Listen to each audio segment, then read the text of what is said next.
देवियों और सज्जनों, जगदीश सोशल मीडिया नेटवर्क में आप सभी का दिल से स्वागत। प्रतिदिन के अनुसार प्रस्तुत करते हैं स्वामी वासुदेवानंद जी सरस्वती इनके अमृतमय वाणी द्वारा विष्णु सहस्त्र नाम प्रवचन। प्रथम नमन आपको। जय गुरुदेव।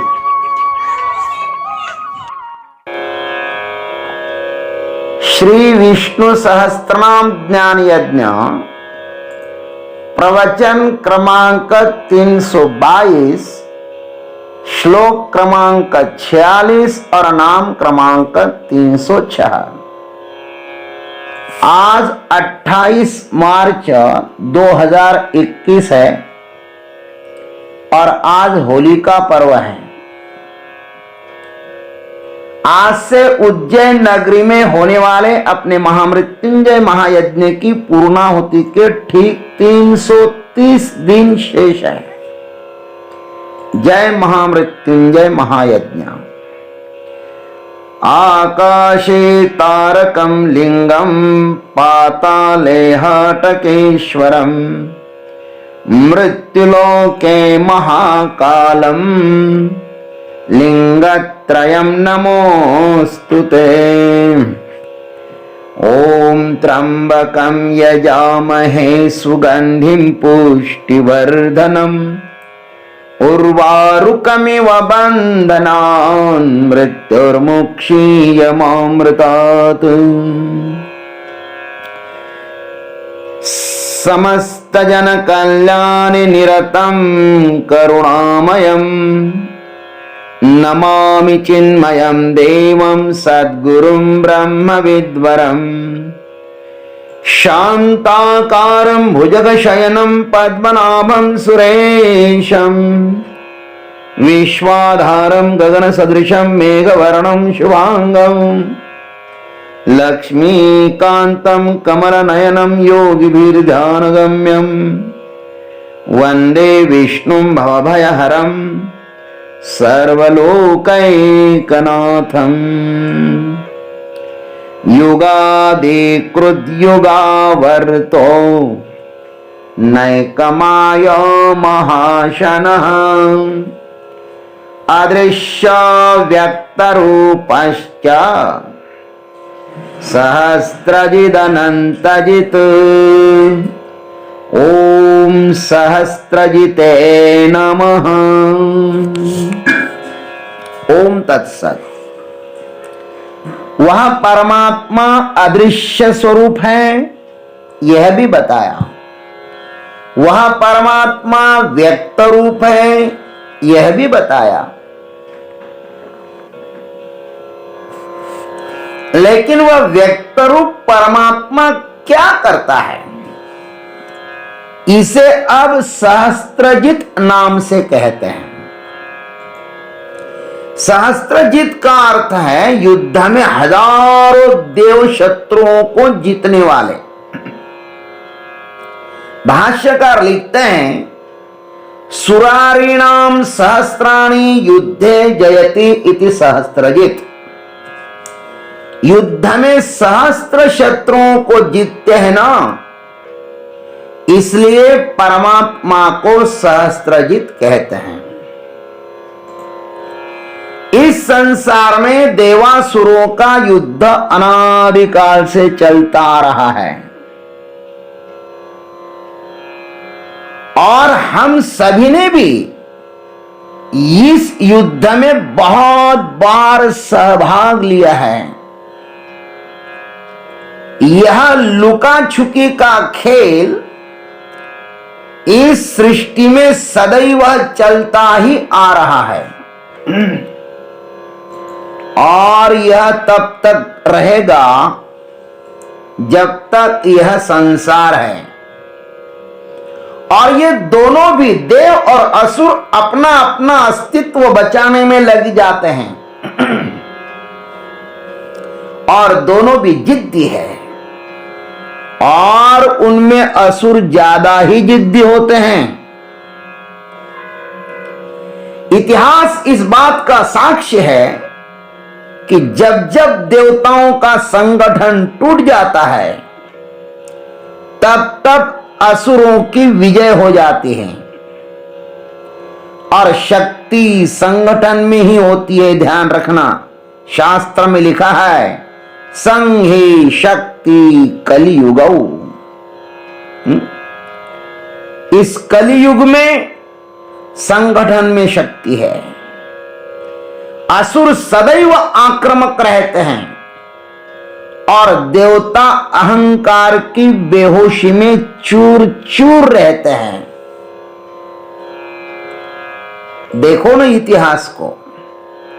अपना देश परतंत्र होने का यही एक कारण था। हिंदुओं के राजा, हिंदू सम्राट छत्रपति शिवाजी महाराज शत्रुओं से अकेले ही लड़ रहे थे। उस समय शेष हिंदू राजा कहां थे भाई, कहां छिप गए थे? रानी लक्ष्मीबाई, महाराणा प्रताप, पृथ्वीराज चौहान, ये शत्रुओं से अकेले ही लड़ रहे थे। शेष हिंदू राजा कहां छिपे थे, किस बिल में छिपे थे? बड़ा आश्चर्य है। छोड़ो कल की बातें और आज की बात देखो। आज भी इस मोदी राज के विरुद्ध पूरा विपक्ष इकट्ठा हुआ है। मोदी जी ने ऐसा कौन सा अपराध किया है, यह कोई नहीं बताता, किंतु केवल विरोध के लिए विरोध कर रहे हैं।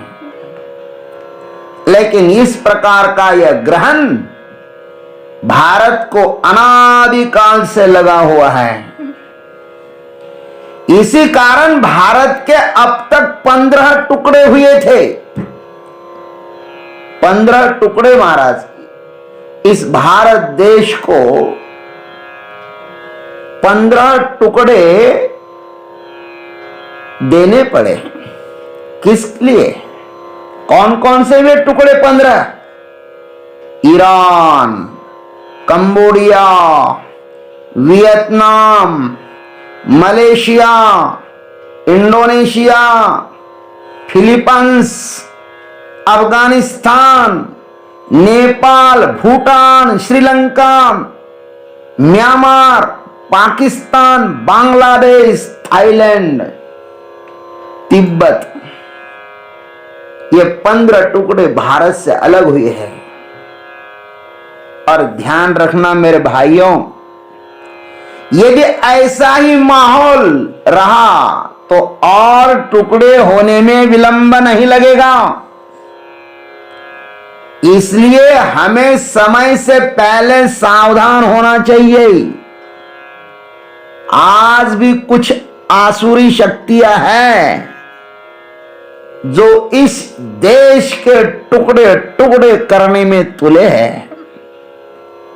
लेकिन आ जाओ, इकट्ठे हो जाओ, अपने अस्तित्व को बचाओ। आज हिंदू अपने ही भारत में अपने अस्तित्व के लिए अंतिम श्वास गिन रहा है। भारत में ही हिंदुओं का बड़ा बुरा हाल है। हिंदुस्तान में हिंदुओं का बड़ा बुरा हाल है। और दुर्भाग्य यह है कि 100 करोड़ हिंदुओं के लिए रहने के लिए इस धरा पर कोई भी देश नहीं है। ये यदि ऐसे ही असंगठित रहे तो पता नहीं इन बेचारों का आगे क्या होगा। भगवान सहस्त्रजित है। यदि हम हजारों की संख्या में एकत्र आकर उनको पुकारेंगे तो वे निश्चित ही हमारी ही जीत कराएंगे। भगवान ने ऐसा हमेशा ही किया है। इस विषय में हमारे हजारों ग्रंथ तथा श्रुति स्मृति और हमारा तथा हमारे पूर्वजों का, ऋषि मुनियों का अनुभव भी प्रमाण है। देरी हमारे कारण होती है, वह तो सदैव हमें जिताने के लिए उत्सुक है। केनोपनिषद में कथा आती है कि एक बार देवताओं को अभिमान हुआ था कि असुरों पर हमने ही विजय प्राप्त की थी, ऐसा उनको अभिमान हुआ था। किंतु यक्ष रूपी परमात्मा ने अग्नि आदि देवताओं का अभिमान चूर चूर कर दिया था। आप पढ़ लेना उपनिषद, इतिहास को पढ़ लेना। इतिहास भुलाने के लिए नहीं होता, इतिहास स्मरण करने के लिए होता है।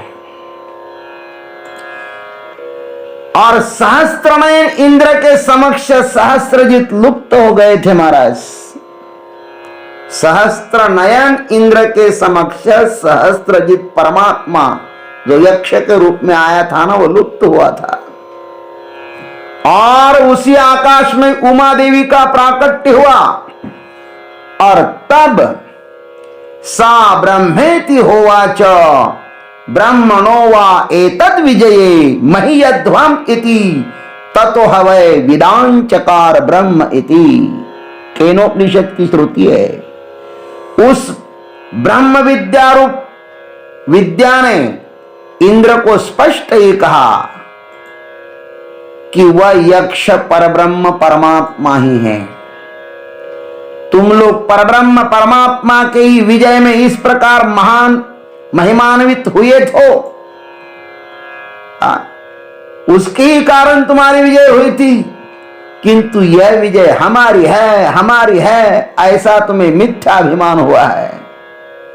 उमा के इस कथन से ही निश्चय पूर्वक इंद्र ने जान लिया कि यह यक्ष साक्षात ब्रह्म है। हमारे भीतर जो सत्व गुण है उन्हें परमात्मा में लगाओ तो दुर्गुण अपने आप समाप्त हो जाएंगे। आज तक जिसने भी परमात्मा का आश्रय लिया, जीत उसकी ही हुई है। इसलिए संगठित रहो, इकट्ठे रहो, भेदा भेद मत करो। देवता कैसे ही हो, किंतु ज्ञान के अधिकारी तो वे ही होते हैं ना, क्योंकि देवता सत्व गुणों के करीब होते हैं और सत्व गुण ही परमात्मा प्राप्ति के लिए द्वार खोलते हैं। सुगंधिम पुष्टिवर्धनम। दुर्गुण हजारों हो तो भी उनका कोई अस्तित्व नहीं होता, जय सत्य की ही होती है। इसलिए उस परमात्मा को सहस्त्रजित कहते हैं। ओम तत्सत। जय गुरुदेव, जय जगदीश्वर, जय जय महाकाल। अभी आप सुन रहे थे स्वामी वासुदेवानंद जी सरस्वती इनके अमृतमय वाणी द्वारा विष्णु सहस्त्र नाम ज्ञान यज्ञ प्रवचन का अगला भाग लेकर कल सुबह फिर उपस्थित होंगे। हरिओम।